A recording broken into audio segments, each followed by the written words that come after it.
Hello guys, this is Taurus 3800, here to do my review on the Xbox original console, the Xbox One.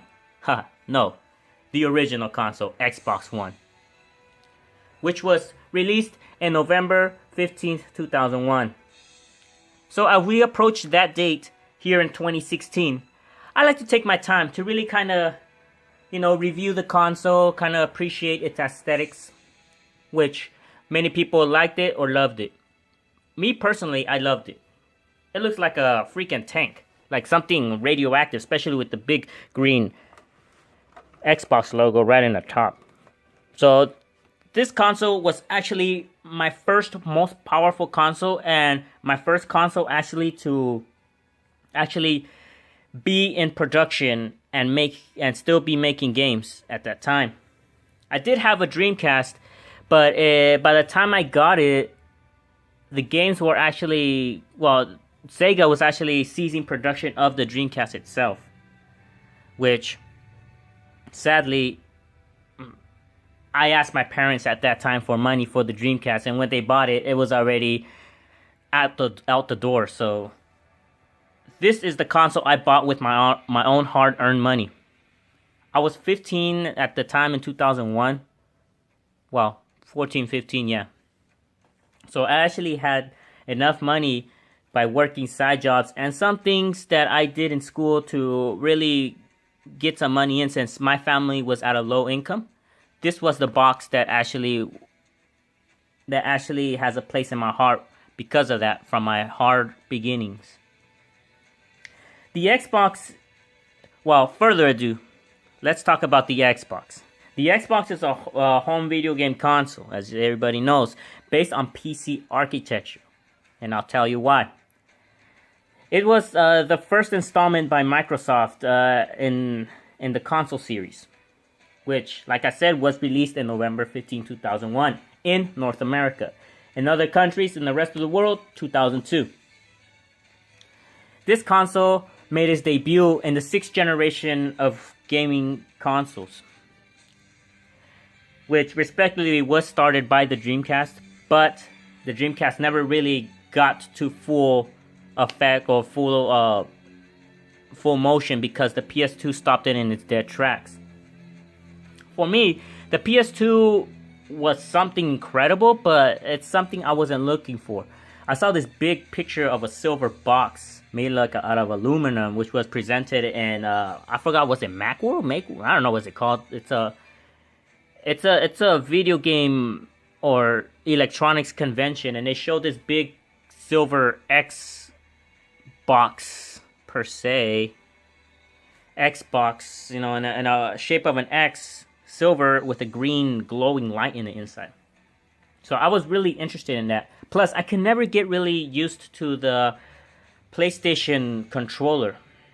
Nowadays, as I'm grown up, I actually have a PS3. I haven't moved to the next generation of gaming consoles because I'm waiting on that Project Scorpio. Since I'm sticking with Xbox, I always loved the Xbox console, and I don't plan on losing it or switching because of this. It's just too damn comfortable. I mean, I'm so used to the controller ever since I was a kid with the Sega Saturn. Very, very similar aesthetics, even with the Dreamcast. It's just too similar for me to actually move on to the PlayStation. I mean, some people may argue with this, but it's actually a very good controller. I know it's cool, but I can't get used to it. I'm sorry. With that said, this console competed with the PlayStation 2 and the Nintendo GameCube. And it's actually the first console to be produced by an American company since the Atari Jaguar ceased production in 1996. Very, very interesting. Graphically more powerful than its rivals, it featured a standard PC 733 MHz Intel Pentium 3 processor. Microsoft chose this processor because of its capabilities, and it's also a PC. While other gaming consoles or gaming companies were using a specific chip or specific processor for their game consoles, Microsoft decided just to cram in a Pentium 3, which was produced by Intel from early 1999 to 2003, so it was pretty much in the game by that time. What's cool about this processor, it started out as a 450 megahertz processor. By the time it hit the Xbox, it was at 733 megahertz, which this console was produced. By the time of the end of the Pentium 3's lifespan, it was clocked at 1.4 gigahertz. So it was a very, very powerful chip by that time, and to today's standards, it's close to our rival cell phones. And it actually has one core only, which more than enough to show off its power, on this Xbox. So, if you see the graphics on this thing, it's way, way better than many consoles themselves due to the anti-aliasing that it actually produces. What's interesting about this console is its weight. Not only did it had a PC-like inside, it was actually a PC itself in weight, which weighed around 8 pounds or so. So it was a pretty hefty console. Along with being a PC, inside it had a 10 gigabyte hard drive, which it only utilized 8 gigabytes for gaming, music, and other media. The rest was for its custom operating system produced by Microsoft. So it was a built-in, it has its own memory. Now, I used to own a Sega Saturn back in the day, all the way till 1997. Now, that Sega Saturn had a similar memory inside it, but it was a battery powered, and it only could save only a certain amount before you have to buy that RAM cartridge that it had in the back. So it wasn't really like the Xbox, where you can actually save tons and tons of memory, and very, very advanced. Gigabytes. I'm talking about gigabytes in 2001. Not many things had a gigabyte, 8 or 10 gigabytes already inside it, so it was pretty cool. This console was clocked at a speed of 64 megabit of DDR SD RAM and running at 200 megahertz, which was its main RAM interior, which made the system superior to others by its speed. Also, its graphics were pushed out by a 233 megahertz NVIDIA NV2A processor. With its 100 megabit internet, it was able to connect to the internet by a built-in Ethernet port. Let's check it out. And that was it right there. That built-in Ethernet port is a different port than what was provided by the Dreamcast, actually, because the Dreamcast had a removable Ethernet port. I'm sorry, did I say Ethernet port? No, it was actually just a modem. 56K modem by the Dreamcast. So by that time, it was pretty quick because everybody had dial-up, but nothing compared to the power of the Xbox Ethernet port, which was built in very, very fast. And in 2002, it launched the Xbox Live, which was a fee-based online gaming service that enabled subscribers to download new content and connect other players through broadband connection. And unlike other online services, like Sega and Sony, Xbox Live had a support in the original console design because it was built for it.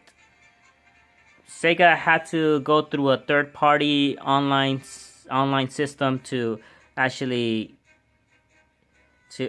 connect and play games. So it was very interesting how you could download stuff already through the console. This was the console that started it all. While the Dreamcast arguably did start online gaming, this console started the download side of things. Okay, so let's start on console design. So to many, it wasn't the most beautiful console. Very, very heavy.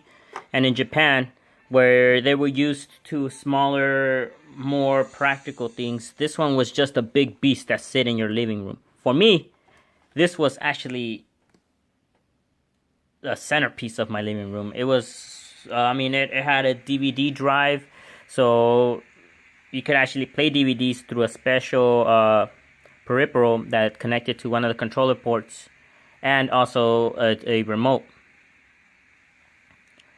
Along that, this console, just like the PS2, did support Dolby Digital. Other games at that time, like the Dreamcast, didn't really support Dolby Digital yet. It wasn't that advanced as this console was at that time. As you could see, the Xbox game console has a big X. So it was similar to the 2000 version, the one I was talking about earlier. Of course, mine's a little scratched already. Through years, since I had this thing since 2001, so it's already seen its years. I came with the Duke controller. Not my favorite controller. It was pretty cool and whatnot, but after a while, my hands did grow after a while. But at the time, it was too big. This is an awesome controller. This is the Model S. This is the controller S that came out afterwards. Very, very compact and more practical than the Duke controller. As you can see, it's very dusty. And I'll tell you why it's dusty. Basically, even though this controller is awesome and everything, this is the problem. It's wired. So, I actually went with this. This is a Mad Catz. And this company produced this remote, which was similar in grip, similar in size, 2.4 gigahertz of wireless technology.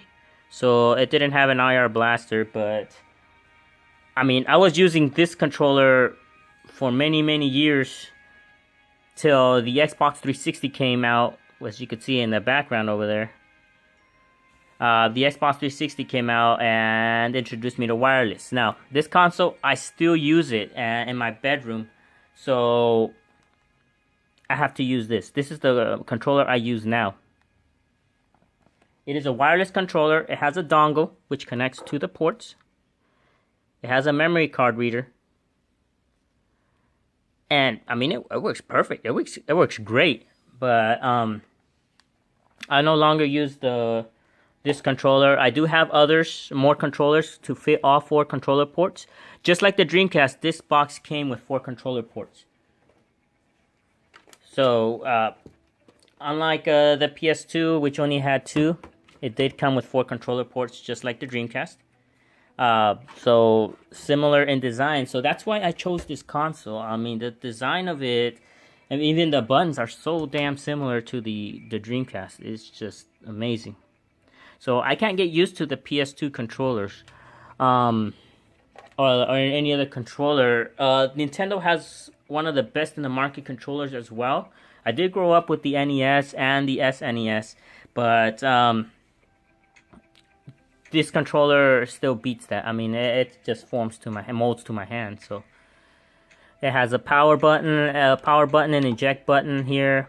I used to think this was another disc tray, which is just part of the design.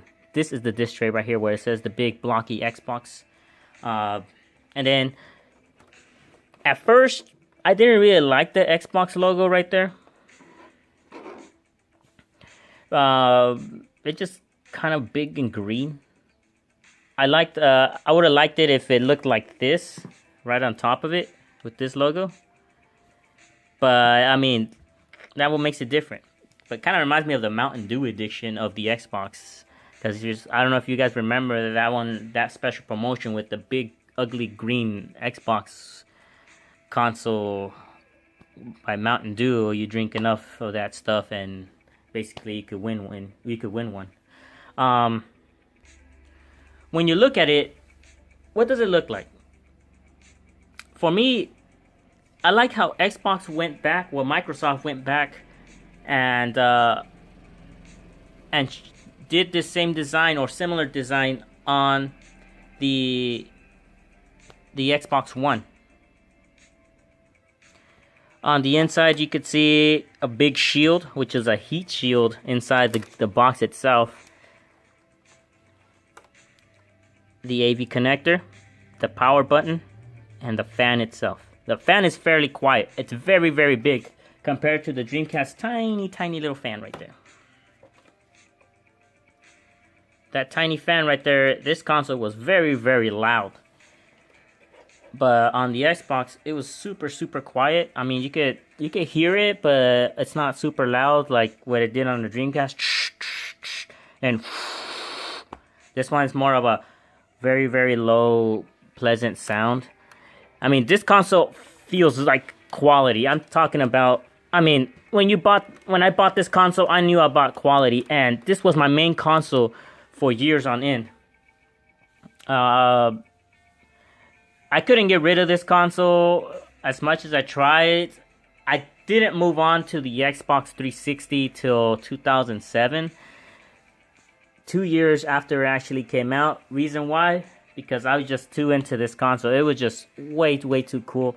And it's just quality-wise. I mean, it did cost me $299 plus tax.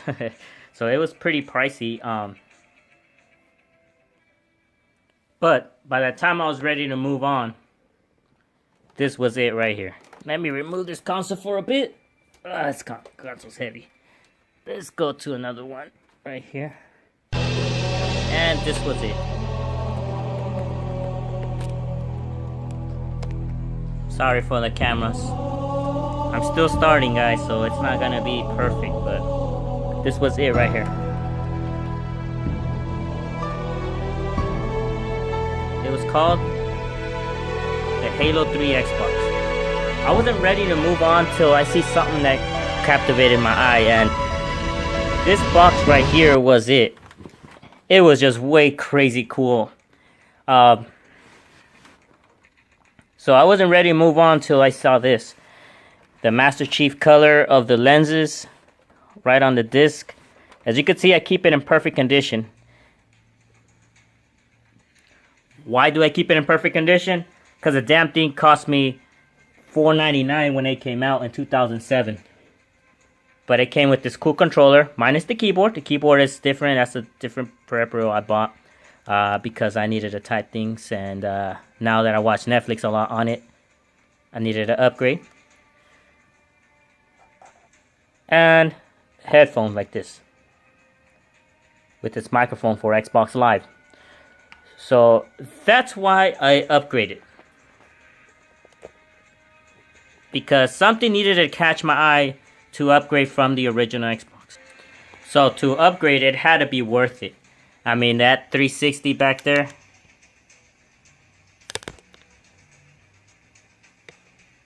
$40 GB hard drive in 2007 compared to just 10 on this thing. That was just different.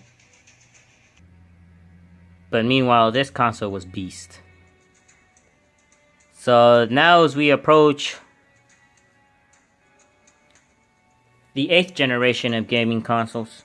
Well, now we are in the 8th generation of gaming consoles. In the mid section, it's gotta be worth it to upgrade from my 360. I mean, the Xbox One is a good little jump, but it's not something that makes my eyes pop out from the Xbox like it did from this box to the 360. So I am upgrading a Project Scorpio, hopefully, if that time comes. Because that's going to be a huge jump. So that's the only reason I jumped from console to console. Now, from the Dreamcast to this box, that was a big jump. I mean, the Dreamcast had amazing graphics. It blew my mind in 2000, but it didn't really make my eyes pop out like this guy did with Dead or Alive 3 or Halo. Big, huge worlds, just open worlds. You could walk anywhere. And the way you could record music in there and play it in the game. Like on Grand Theft Auto Vice City. I like to play my tracks in it, and it actually plays in it. So it's pretty cool. or also on the Forza series and also the Project Gotham series. So that's where it started. On the controller connector here, this was actually the last box to actually has a controller connector. The 360 started its USB connector, but this was the last console in the Xbox or the Microsoft have one. So I'd like to thank you guys for being here and just watching this video. I promise it's gonna get better. I'm just barely starting here, but this is my review on the Xbox, and I felt like doing it today. This is on a Saturday, so yeah. Hopefully I could review more things as time goes by. But meanwhile, this is just the start. So as the holiday seasons approach, for this holiday season, there's no power greater than X.